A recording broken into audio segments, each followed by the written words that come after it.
This video will examine transit response to the COVID-19 pandemic. On March 11, 2020, WHO declared the COVID-19 outbreak a global pandemic. The imposition of emergency orders and public health measures greatly affected individual mobility patterns. As the pandemic continues, transit agencies are having to strike a balance between providing enough transportation options and reducing service offerings. In early 2020, major transit agencies as the UITP and the CUTA released recommendations to help transit agencies respond to the challenges posed by the pandemic. This included increased cleaning, increased communications, onboard safety measures, and reduced service charges.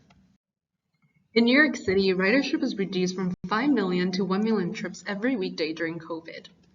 MTA, Metropolitan Transportation Authority, operates a public transportation in New York City. Its subsidiaries oversee the subway, railway, and the bus network. Some of the initial responses to meet safety guidelines and procedures have costs associated with them. Financial problems are exacerbated by reduction in fare revenue. This could affect services and limit accessibility for people who rely on transit.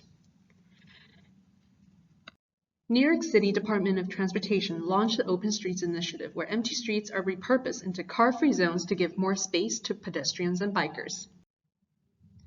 Along with the perception that transit is not as safe, the initiative also promotes shifting to green modes of transportation. The program has been successful, so that officials are considering permanent closure of some streets, changing some existing land uses.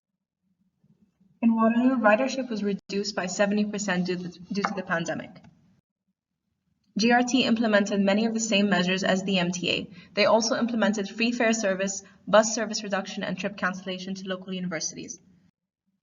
When planning for future demand, GRT, like most transit providers, would typically use historical ridership data, but because of the public health restrictions, historical reports were no longer reliable. As a result, transit agencies made reactive decisions and promoted fast solutions like micromobility transport.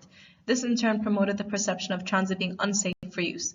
This new scenario implies some structural changes in urban land use, like the Open Streets initiatives, and further encouraged lifestyle changes.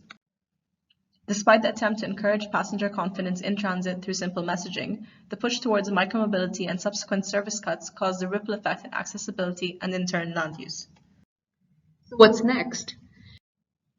We expect to see changes in travel mode choice in the near future as we begin to recover from the effects of the pandemic. There may be long-term shifts in commuting.